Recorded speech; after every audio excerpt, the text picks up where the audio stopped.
Hey there friends, Dave Paulides, CanAm Missing Project, another copyrighted edition for our video channel. And this is a Bigfoot class. This is a big one. And you're going to enjoy it because I spent a lot of time putting this together for a multitude of reasons. A couple of things. Some people sent me some cards. Some very nice cards. Dave and Angie, so proud to be a member of the village. Thank you for standing up to the truth and censorship. The world is a scary place and we need more people like yourself. Wishing you and your family a very Merry Christmas, including Huck. She brings so much joy to your eyes. Know that you are treasured and that Ben is always with you. Merry Christmas and a blessed 2023, Kate and Gary, Missouri. Thank you, Kate and Gary. I greatly appreciate the card. Very nice. And another quick one. Hey Dave and family, I hope you all enjoy all the winter celebrations and Merry Christmas. I wanted to thank you for what you do. I watch you on YouTube and I've watched your movies. I'm very grateful for you to sharing all of your real emotions with all of us. We need more real people in this world. Please don't stop. You're appreciated. Christy and Ernie. Thanks Christy and Ernie. Greatly appreciated. And you may ask, why does Dave have a beanie on when he's filming a video? Well, the coolest beanie on earth with the coolest logo. Why? Yeah, well, it's minus 10 degrees outside right now. And even though our house does have a heater, it's still pretty cold. And if there aren't any Bigfoot out there, whew, they must be polar bear Bigfoot. But anyhow, I guess I could take that off.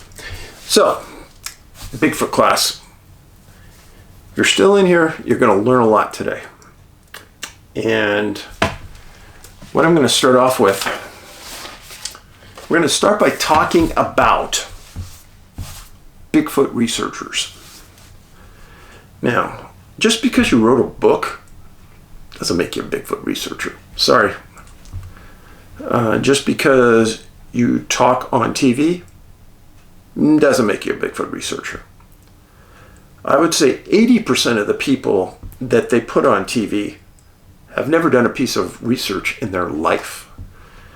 And they're talking heads. And what I mean by that is the producer, director will put something in front of you and you just read it. They aren't your original thoughts. They're what you want to, they're what they want you to read. Now, at the beginning, I used to be asked to do these roles. They don't ask me anymore because I won't do it. And unless I have an original thought, forget it. So, this is my path. This isn't anybody else's. I'm going to tell you the path I took to get to the knowledge base I have. And this is the important part. We're going to talk about the people in the Bigfoot world that had an impact on my thinking, pro or con, and tell you a little bit about them. And we're going to go through a list. This isn't everybody in the Bigfoot research world. This isn't all the important people in your mind in the Bigfoot research world. These are the people that I did the research on, I read their books, and how they impacted me. That's all this is. So don't get upset. The first one, Dr. Jeff Meldrum. He's a professor at Idaho State in anatomy and anthropology. And Jeff, on the whole, is one of the nicest men in the world. Let me just say that. He's extremely polite, very soft-spoken, very smart, a nice guy. I would sit down and have dinner with Jeff anytime, even though our views are polar opposite of one another. And he makes his views known, as I do. Now, Jeff is a Mormon, and I was raised a Mormon. So we had something in common. It's about where it ends. Jeff has always believed that Bigfoot is on that ape scale, gorilla scale. And we were at a conference together in Hanobi, Oklahoma. And it was myself and Harvey Pratt were doing this conference, and Jeff was there. Well, Harvey is, bar none, the best forensic artist in the world, meaning he can sit down with somebody, listen to their story, their description, and make a drawing about what they're telling him. And then he shows it to them and asks them if there's corrections that need to be made. And this goes on and on for about 2 hours. So anyhow, we're at this conference in Oklahoma,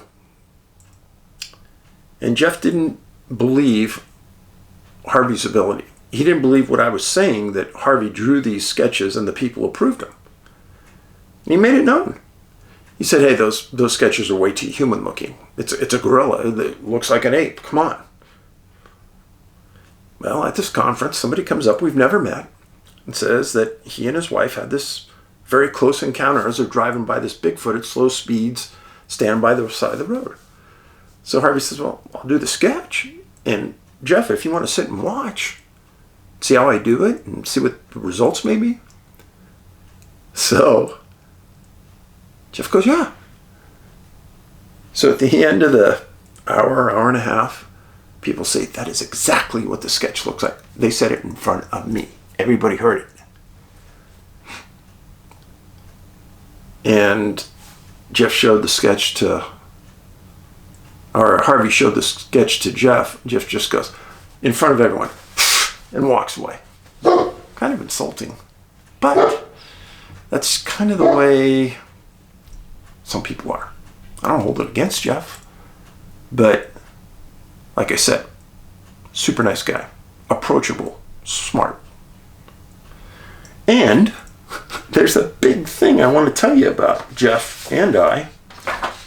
He's one of the biggest names in the field, and he has probably done as much for Bigfoot topic as anybody else in the world, and for that I am really grateful.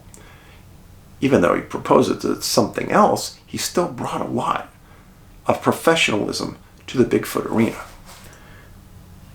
Now, about a month ago, Jeff and I were approached by an organization that's putting on a Bigfoot cruise in Alaska. And we were asked to be on the cruise for 7 days. It leaves Seattle September 4th, 2023. And you cruise up to Alaska and you end up back in Canada. If you Google Alaska Bigfoot cruise, it's going to come up. I'm going to tell you, it's going to be a lot of fun. Because they're going to allow us to set up, shore excursions, and take a handful of people with us for the day. Now you got to pay to go on the cruise, and then it's extra to go on the shore excursion, just like it'd be extra if I went on a shore excursion. So I already told them, I've been to Alaska several times.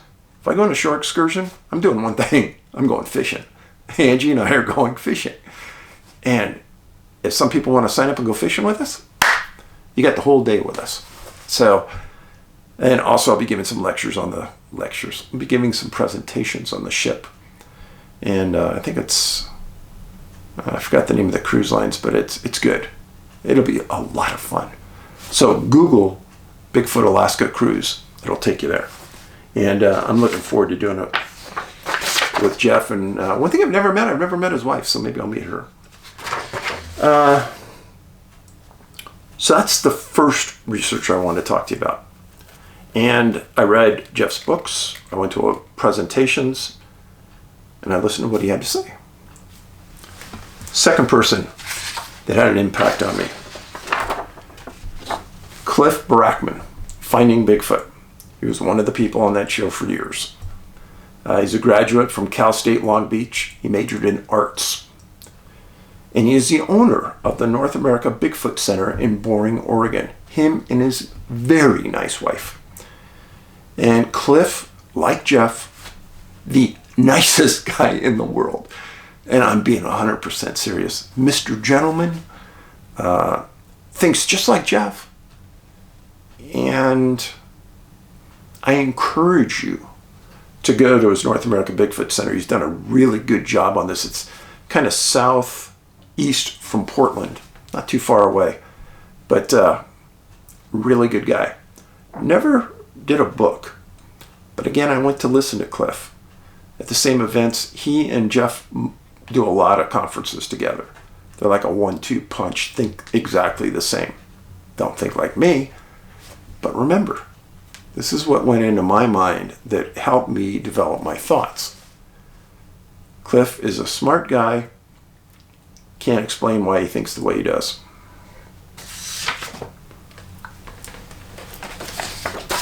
Next man. James Bobo Fay. Call him Bobo, everyone does. He was also on Finding Bigfoot. Lives on the Northern California coast. He has a long history of interacting with Bigfoot way before the show came along. Some people say James comes across as ho-de-do-de-do, not very smart. Friends, one of the smartest people in the Bigfoot world, as far as I'm concerned. James knows exactly what Bigfoot is. He knows that there's much more to it than a big ape or a gorilla. He knows the Bigfoot study we did was correct. He knows that it has many associations with paranormal, supernatural, whatever you want to call it. James is smart. And James came out to Montana not too long ago and sat down with me for, I don't know, an hour and 15 minutes. Interview is on our channel.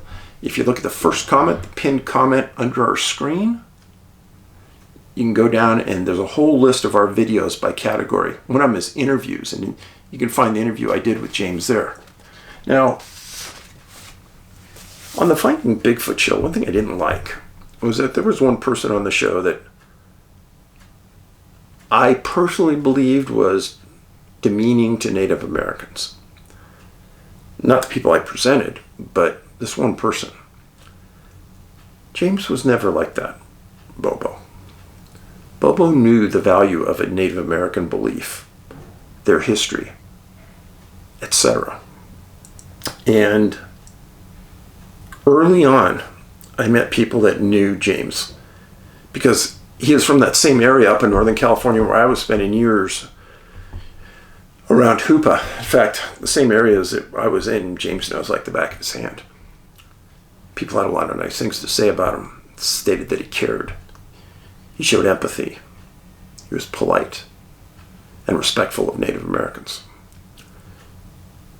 And because he was paying attention to what they had to say, and he was a big celebrity, maybe I should pay attention to that. That wasn't the only reason, because you respect everybody in this world. That's my belief until they prove otherwise. But James helped my thinking a lot. And when we interviewed, I asked a lot of those tough questions. Now, Bobo and Cliff Brackman, they host a podcast together. Privately, I've asked James a bunch of times, why can't you explain to Cliff what the reality is of in this Bigfoot world? He goes, Dave, I've tried so many times, I can't even tell you. These are his words. He's just not open to it. Okay. Good enough for me, even though they're best friends. And that just shows that there are people in this Bigfoot world that don't think alike, but you can still be friendly and nice to each other. That's what it's all about. But there are people in this Bigfoot world that are not very nice, that are not friendly, and are closed-minded.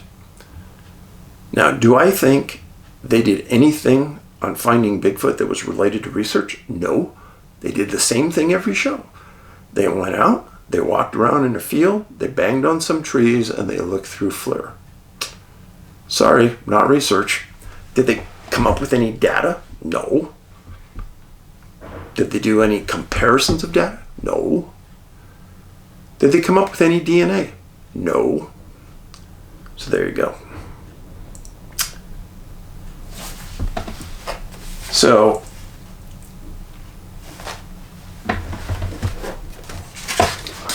this man right here, one of the most respected friends in my world. I totally respect Ron Moorhead. Ron was an venturesome type person, went to South America. He was a pilot, flew to Costa Rica and Alaska. He was in Missing 411 The Hunted, our second movie. He wrote a book called The Quantum Bigfoot that is a must-read. And he also produced something called the Sierra Sounds. Now, how many people out there have watched Missing 411 The Hunted, which you can watch right now for free? Raise your hand. Okay, a lot of you. And if you go to the links right below the #1 comment under this video, you're going to see you can watch it for free and the links are there.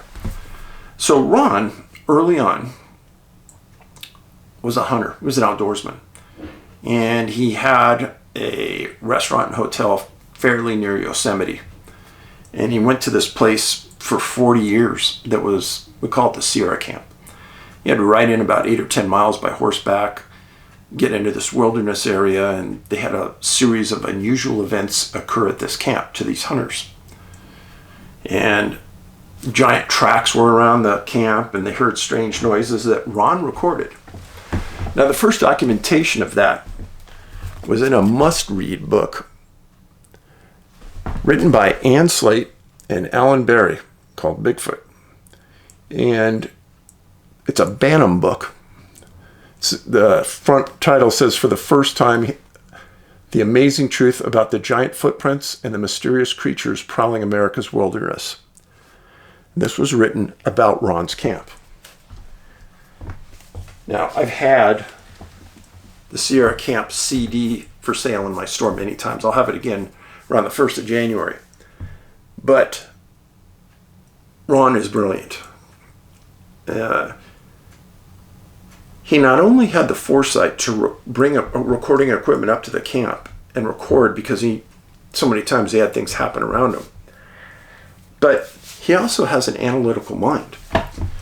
He wrote this book called The Quantum Bigfoot. Another brilliant job by Ron Moorhead. Let me read you the back. It says, Ron Moorhead first encountered Bigfoot over 45 years ago in the high Sierras of California. Since he has traveled the world from BC to Siberia, Nepal, and the arid deserts and high country of Peru and Bolivia in search of answers. Answers not only to the unexplainably strange happenings that took place at the Sierra Camp, but also to the most bizarre reports and questions in the field of hominid research. Very few researchers of his caliber are brave enough to publicly consider the hundreds of recorded encounters that include the spooky action at a distance, Einstein. His combined decades of experience and tireless hours of research into the realm of quantum physics as it pertains to Bigfoot, Sasquatch, and to our own spirituality has resulted in this fascinating new book. A real good one. Thanks, Ron, for contributing to that. And thanks for being my friend. The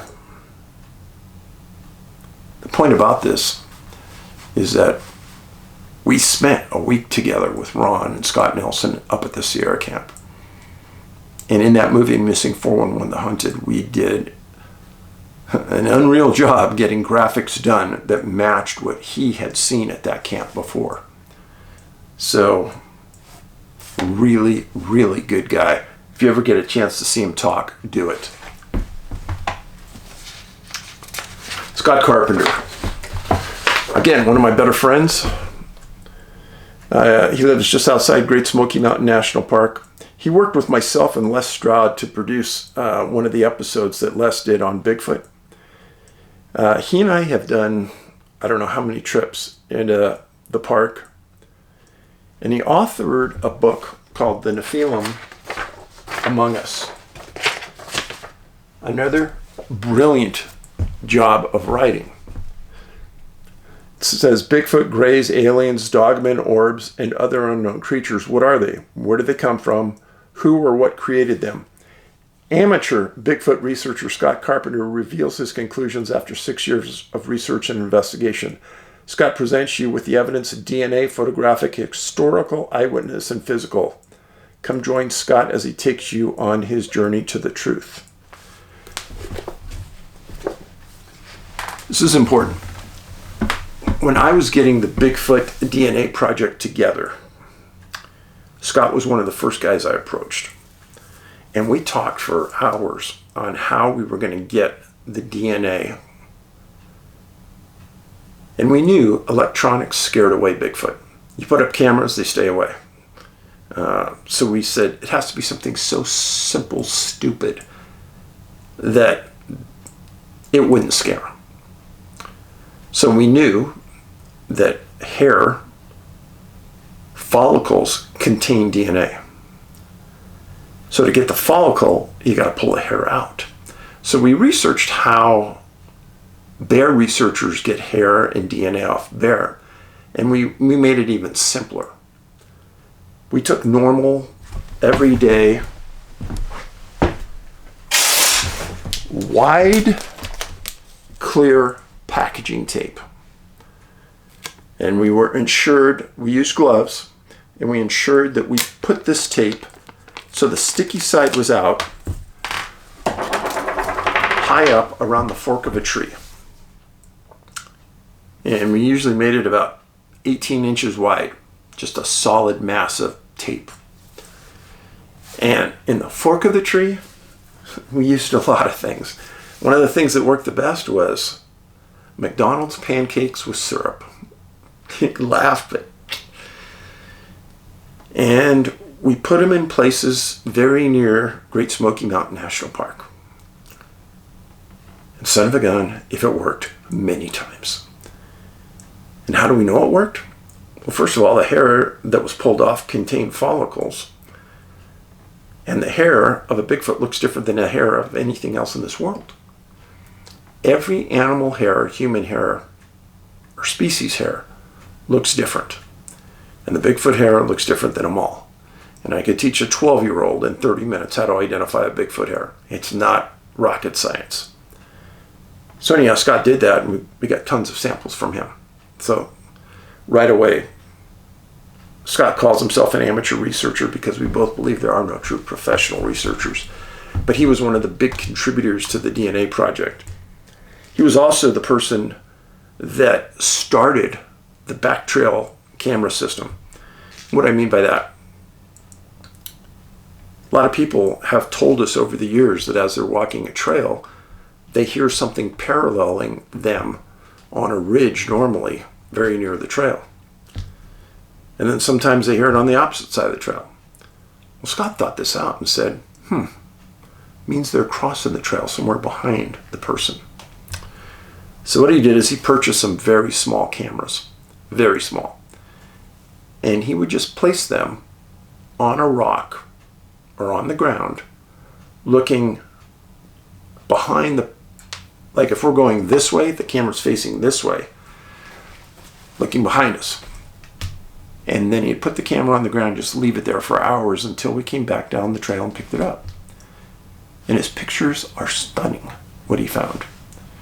And scared the heck out of most people, I would say. But Scott Carpenter lives in Tennessee. And if you Google him and you go to his site, you're going to learn a lot. And he has the releases from Melba Ketchum, the scientist that did the DNA work. And he shows the emails that go back and forth between different organizations in Melba and shows how corrupt and how they tried to bury our results. True story. Next researcher, and a very good friend of mine, Scott Nelson.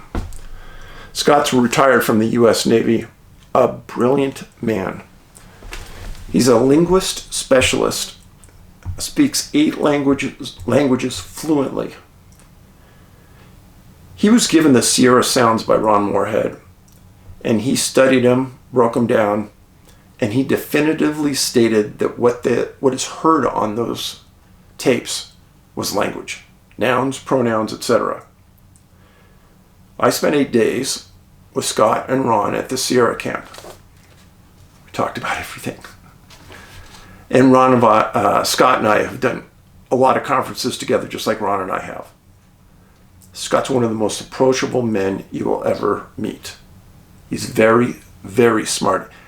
He's, last I heard, he's teaching at a school in Missouri right now.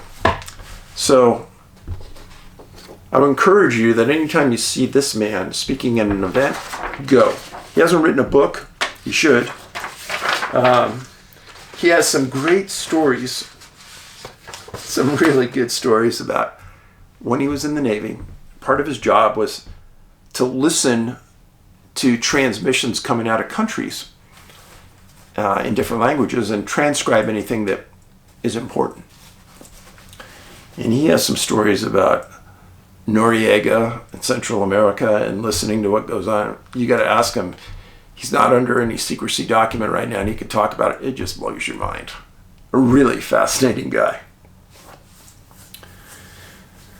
Next man, my best friend. Harvey Pratt. Harvey is a lot like Ron Moorhead, an absolute gentleman. And a lot like Jeff Meldrum, Scott Nelson, all gentlemen. He spent 40 years plus in law enforcement, Oklahoma Bureau of Investigation, raised to the rank of assistant director, was acting director for a while. He's a Cheyenne Arapaho Native American chief. He was the chief forensic artist for the state of Oklahoma for many years. We wrote 2 books together, Tribal Bigfoot and the Hoopa Project.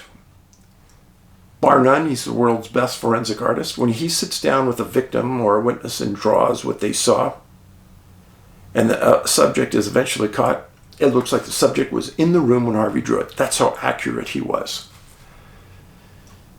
He's the designer of the Native American War Memorial at the Smithsonian that was dedicated this year, 2022. And Harvey and I are doing a conference in Golden, Colorado, right outside of Denver, January 12th through the 14th. And that first night, hurry, there's still some seats available. I'm going to be doing a presentation of my movie, Missing 411, the UFO Connection. Private showing, you got to sign up beforehand, and then afterwards we're going to sit around and talk. The next day is a meet and greet where all the presenters on Saturday are going to sit around, talk, have some food, and then Saturday is the conference. It's a huge, huge deal. I encourage you to attend. The Sasquatch Outpost is the name of the organization that's putting this on. Google Sasquatch Outpost. Sign up for the movie. I did this for our premiere and probably had an hour worth of questions. And I liked them. They were fun. And if after this movie you don't have questions, something's wrong. So, and the movie I'm talking about is Missing 411, the UFO Connection. As I'm speaking, the #1 documentary on Amazon. Here's the links if you want to watch it. Just freeze frame this, just pause it and write this down. That's where you can watch it online. This is where you can buy the DVD or Blu Ray directly from me. So freeze that and write it down. Most common comment I've seen of the movie, I've read probably 400 comments right now. Had to watch it 2 or 3 times, Dave. There was so much information there. I kept going back and kept going back. There's no fluff in that movie. There's no fluff. And pretty proud of it. So I hope you watch it. And I can almost guarantee you'll watch it 2 or 3 times because there's a lot there. Now this next person that I'm going to tell you about, I don't know him, but he did help frame my mind. There was a show on TV called Killing Bigfoot. This is the guy who organized that, Jim Lansdale. I've never met him, but he did help frame my opinion. And what do I mean by that? I heard him speak. I encourage you to Google Jim Lansdale Bigfoot on YouTube and go listen to him speak. I am no kill, but in reality, I don't think you can, or I don't think Mr. Lansdale is ever going to kill a Bigfoot. But I did have an interesting time listening to his presentations. And my mom always said, Dave, if you don't have anything nice to say, don't say it. Pro-kill Bigfoot, Jim Lansdale. The next man. Again, I keep saying this, but I really do mean it. This is one of the nicest men you will ever meet. And one of the nicest guys in the state of Pennsylvania, Stan Gordon, a longtime Bigfoot researcher. He was electronics tech, radio communications specialist. He got involved and interested in Bigfoot at a really young age. And he and I were at a conference together in Pennsylvania. And sitting next to him was mind-blowing. He's brilliant. He's very much like other researchers I met that keeps an open mind and doesn't shut anyone down just because it doesn't fit their profile. And for that, I greatly appreciate what Stan's done. He's wrote one of the best books I can even think about. I've read it several times. What he documents in here is astounding. And Silent Invasion, the Pennsylvania UFO Bigfoot Casebook. That's what it says on the back. Stan Gordon began his journey in the field of investigations of UFOs and other paranormal encounters in Pennsylvania in 1965. During 1973, UFOs began to make widespread appearances in the skies across the Keystone State. It was during the summer of that year, however, when a mysterious wave of events began to unfold. Alarmed citizens over a widespread area reported close encounters with big, hairy, Bigfoot-like creatures. Frightened residents called authorities and the media outlets reporting enormous footprints and terrified animals. At the pace of an abnormal encounters quickened through the following months, the eyewitness reports of other strange creatures and a variety of other paranormal events came to the attention of Gordon's investigative team. Stan's second book covers many of the mysterious incidences from that period which continued into 74, including illustrations and photos. For the first time, the author of the startling cases suggests that there may be more to Bigfoot mystery than a flesh and blood explanation. Some of the first-hand accounts and details you will read about include UFOs and Bigfoot seen at the same time and same place, case of the vanishing Bigfoot, Bigfoot shooting incident, UFO landings and car pursuits, mystery men interviewing witnesses and destroying evidence, the government interest. Stan Gordon had a big effect. And it wasn't the book, it was Stan. The demeanor of somebody and the way they discuss a topic to me is important. And I highly respected the way he handled his investigations. Thank you, Stan. And I appreciate that. I appreciate the book a lot. And sitting next to you all day at that conference in Pennsylvania was tremendous. One of the better days I've had at a conference.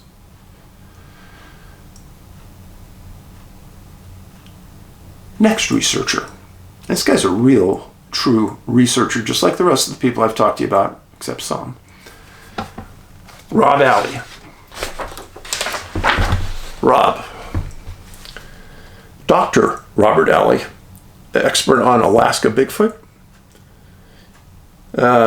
He made a statement in the book that apes don't swim like this.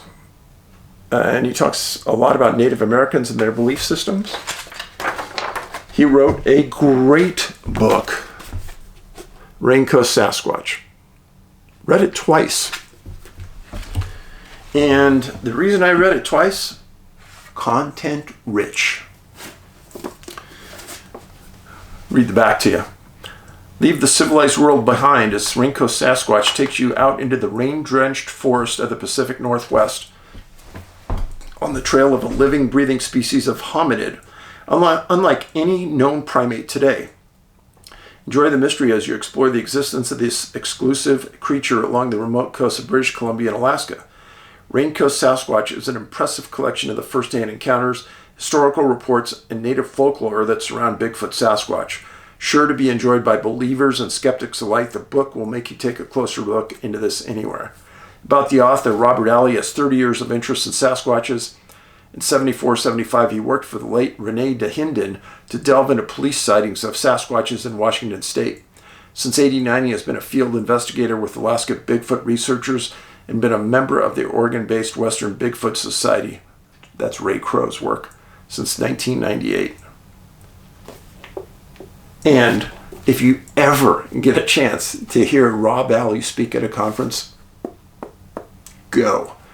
I put on a conference, had Rob there. I've gone to conferences and been with Rob. Brilliant guy. Very, very close with First Nations, Native Americans. Takes their stories to heart. Listens. Very respectful person. Way true research should be. And Rob really did a lot for the Bigfoot world, Sasquatch world. Mr. John Bindernagel. John has passed along. He's a really, really good friend with Jeff Meldrum. John lived in BC. He wrote The North American Ape, a book. North America's Great Ape, the Sasquatch. That's a book he wrote. So, I want to read the back of the book to you. Finally, here's a book that goes beyond the debate about whether or not the Sasquatch exists and discusses the anatomy, ecology, food habits, and behavior of this elusive mammal. Dr. John Bindernagel, a Canadian wildlife biologist, has been studying the Sasquatch in BC since '75. For this book, he has selected over 150 Sasquatch reports which help us understand this controversial animal. In his low-keyed style, he also addresses many of the problems and beliefs that may have kept us from seriously evaluating the reports of these gorilla-like mammals, which walk upright and look more like hair-covered humans than the bears in which we are more familiar. Dr. Bindernagel's references to the literature of the great apes of Africa, Asia, help us understand that the Sasquatch is not nearly as unusual as we may think. It is simply a North American great ape behaving like other great apes, but most often out of sight in the wilderness, occasionally in the backyards. This is a serious and refreshingly look at the long misunderstood North American animal. All the respect in the world this man did for the topic is huge. He brought it out, and here a professional wildlife investigator took it on, ridiculed heavily. Got it totally wrong, but still, I read this, I said, there's no way. You notice he made hints in here, human-like, looks like, but to say its behaviors are like a gorilla and an ape, first of all, gorillas and apes don't stand upright. Second of all, they don't swim like Rob Alley explained in Raincoat Sasquatch.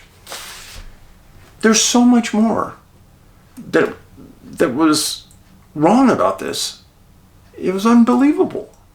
And once you did the research, see, I look at this as a wrong right turn I took for even reading this, but it gave me that balance to judge one side from another.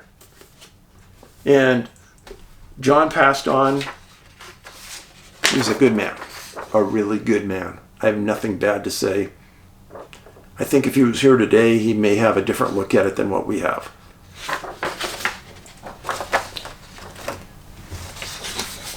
And he was a true researcher, too.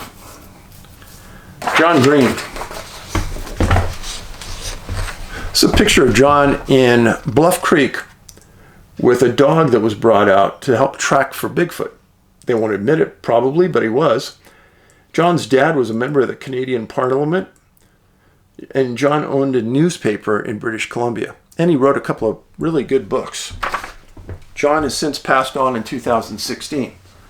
He had a big interest in Bigfoot. He thought, just like Bindernagel, thought it was an animal.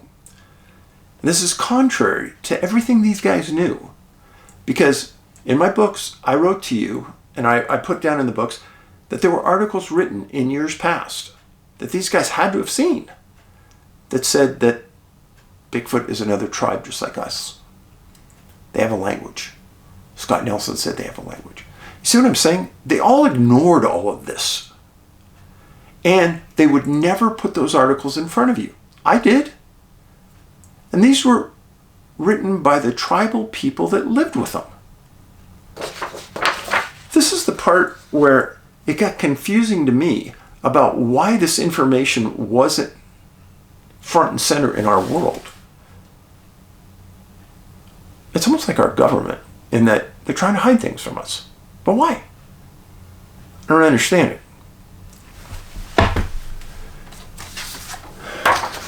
I wouldn't call these guys researchers per se, but I would call them significant in the Bigfoot world.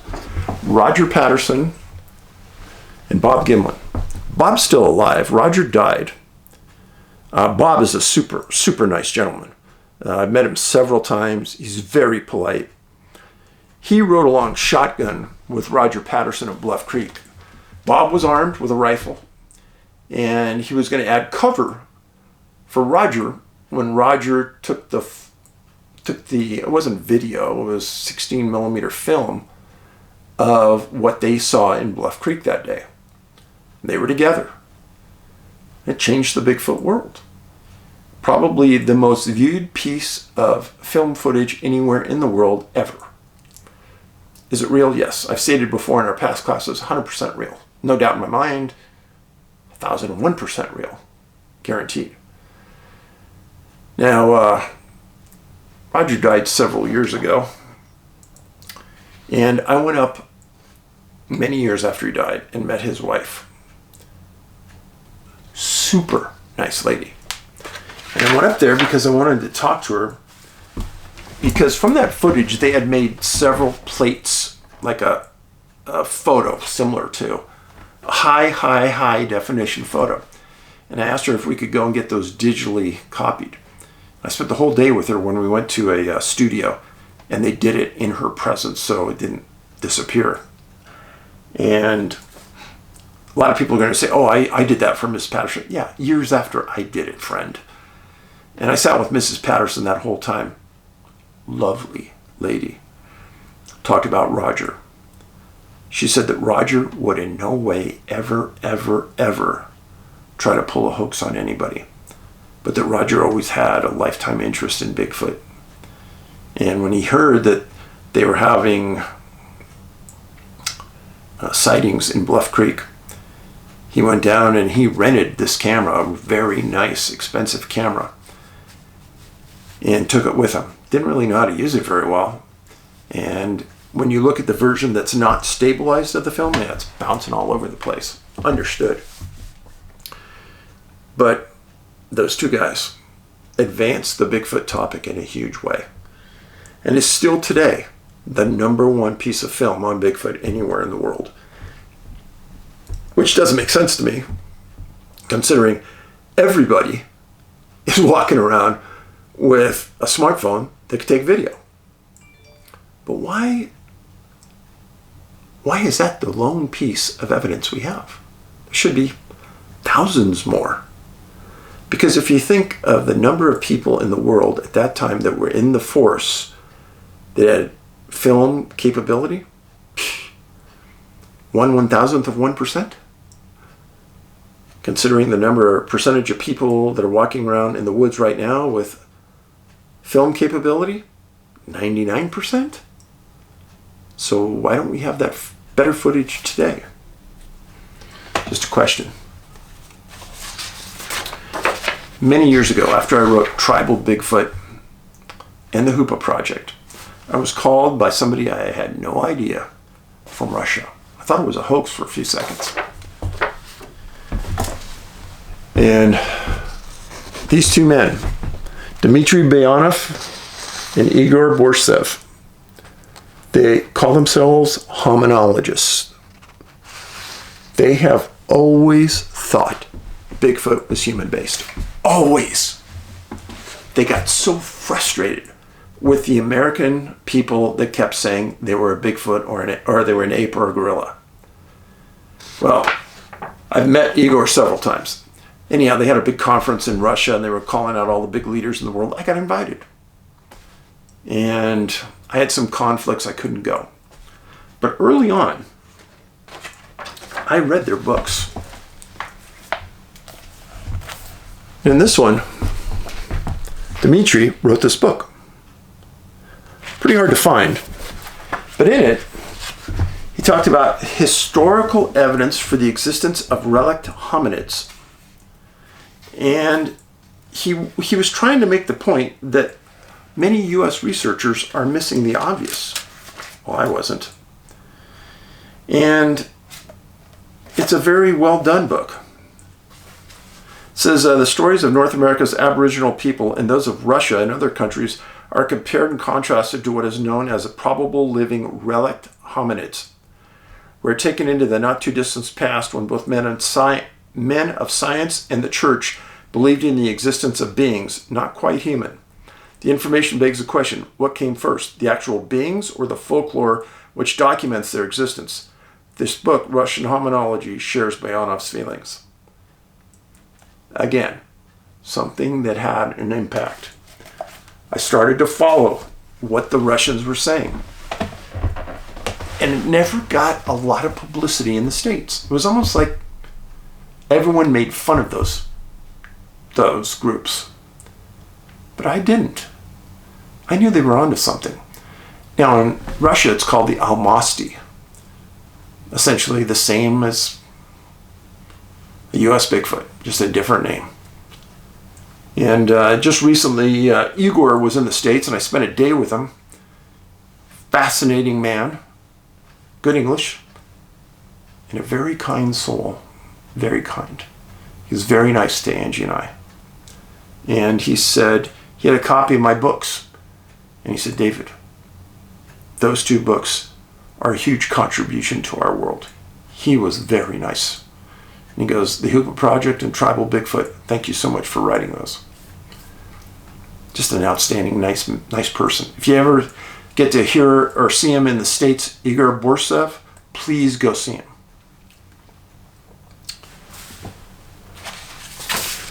A man not many people have heard of, but somebody who is huge.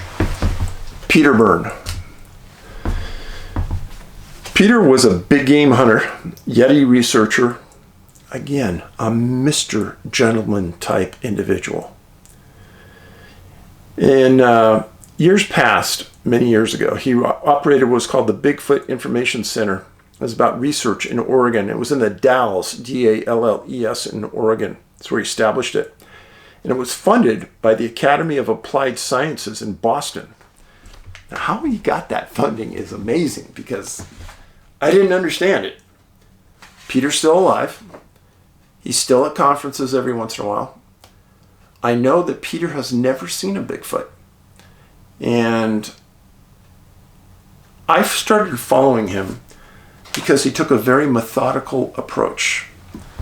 And he kept an open stage for responses and thoughts and ideas. And he's never come out and said one thing or another.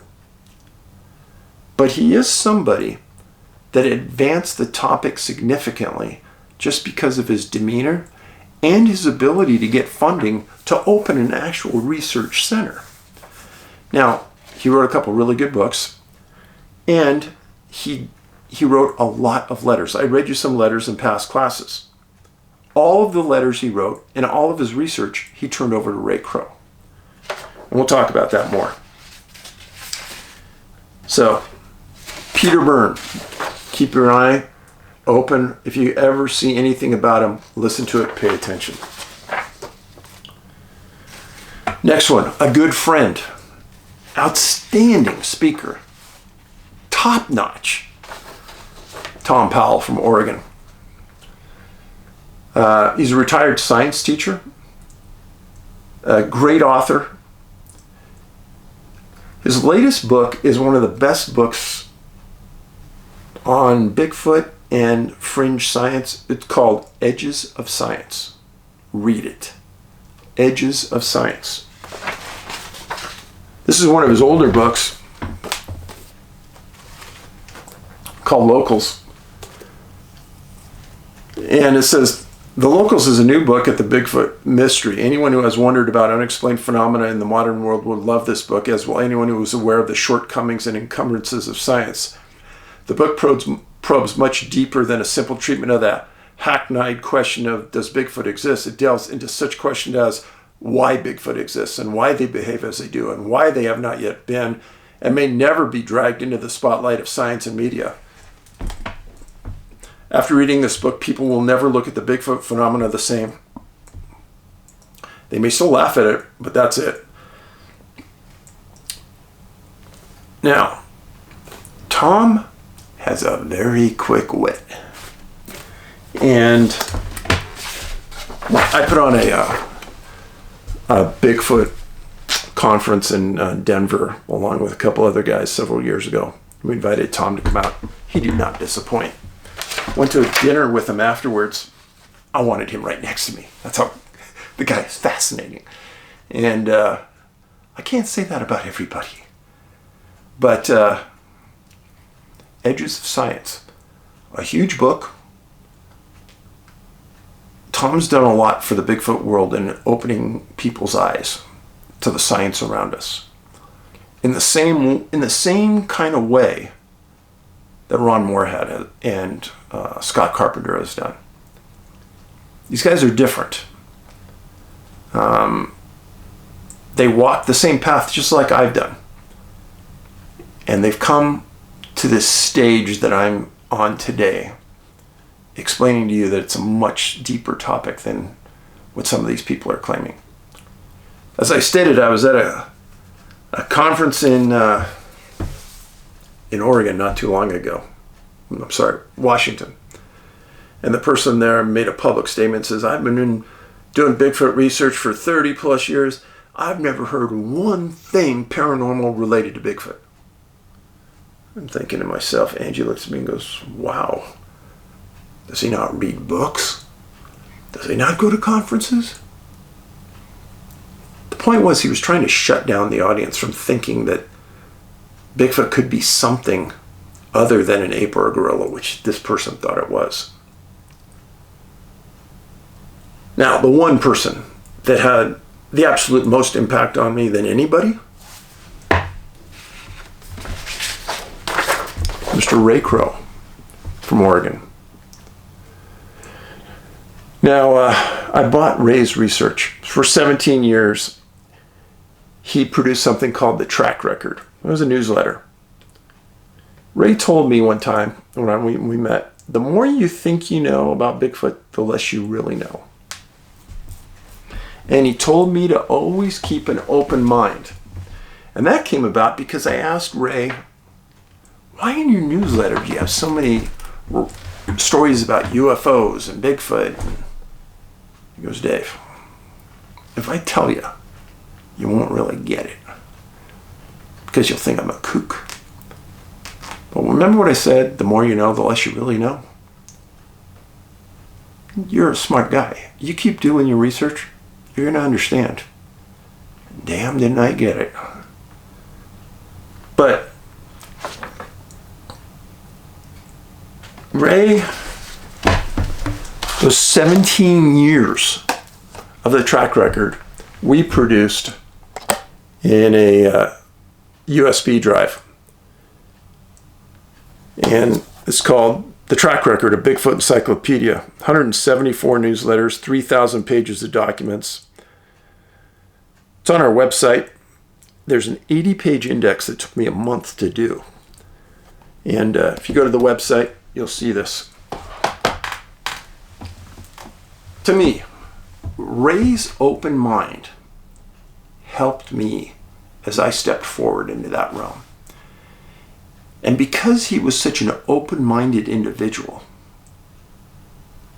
he didn't censor things out to push an agenda either way. He had a favorite saying, keep your skepticals on. Keep your glasses on. And that's been true for the Bigfoot world. It's helped me a lot. In going through the documents in the track record, it took me months, took tons of notes. He spent a lot of time talking about reservations, reports coming out of reservations, stories about Native Americans and Bigfoot. And stories that came out from the management of the reservation, fire departments, fire crews, fire lookouts, what they saw in the air land near a certain point, and there were later reports of Bigfoot. He just reported the facts. All of that for me, I was going down this funnel. The more I read, the more I understood, the more my ideas and my mind started to come to conclusions. Do I understand that now? No. Who would I go to that's an expert in a field? There are none. I ask you one thing. People are always mesmerized by people on TV. And because they're on TV, they must be experts. No. Almost every show you've seen on TV, including the Killing Bigfoot show with Lansdale, I was asked to be on it. In that Killing Bigfoot show, they had an expert that represented the opposite end of the coin. People who didn't believe Bigfoot should be killed. And they asked me to do that role. Nope. I've been asked to probably be on 10 different Bigfoot shows. I've said no to most of them. A few of them I've been on, but most I won't go on. So on these shows, the people that are on them aren't necessarily the brightest bulb on the cake. They may be the only ones that agreed to the terms the producers gave them. What I mean by that is that when you produce something, like I produced Missing 411, the UFO Connection, I produced that in a specific way to deliver facts. But I could also produce it in a specific way to get you to believe a certain idea or thought pattern, or try to brainwash you. Like telling you that, or showing you that walking around the woods at night with a FLIR scope in your eyes is the best way to do Bigfoot research.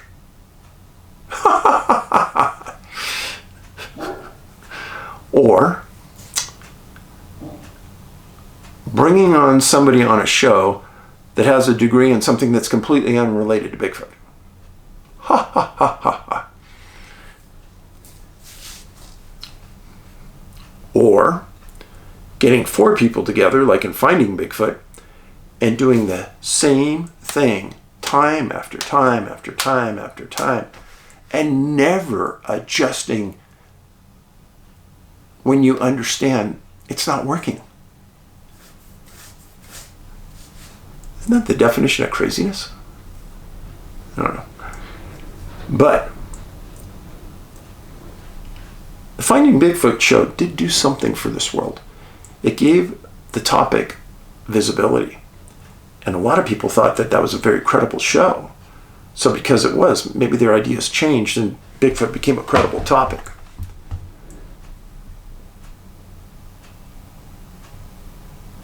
I don't think that producers are truly interested in doing a show about what Bigfoot may really be. Because they have a belief system that they need somebody from the academic world to give it the stamp of approval. And right now, nobody in the academic world will touch the topic except Jeff Meldrum and a few others, maybe. So, those are the players that affected me in the Bigfoot world. Now, again, these aren't it. These aren't all of the people in the world that are involved in Bigfoot. This is when I was on my learning path. This is just me. Now, just for absolute clarity, I'm not saying that these people had all the answers or were all the answers or had none of the answers. I'm just saying it's a path I took. Everybody has their own path. But let me tell you, if you don't look at both sides of a coin and study both sides of the coin, your research is meaningless. Why? Because you only tried to prove your own perspective. You weren't interested in truly learning what it is. I greatly appreciate you being here. We're coming down to the wire here. A few more Bigfoot classes, and we'll be there. So don't forget, Missing 411, the UFO Connection is a huge hit. You'll want to watch it more than once, trust me. And please, you can buy your DVDs and Blu Rays from me, and that's from our website. And it also has, our website has a ton of Bigfoot stuff on it. NA, like North America, nabigfootsearch.com. And also on our website, we do something that almost no other website does. There's no commercials on it. There's no banners. There's no nothing but documents. And I give you a lot of newsletters on there, complete list for free. So get on there, enjoy yourself, stop by the store, find something you like. I'm going to head back outside, so the logo. Paulides out.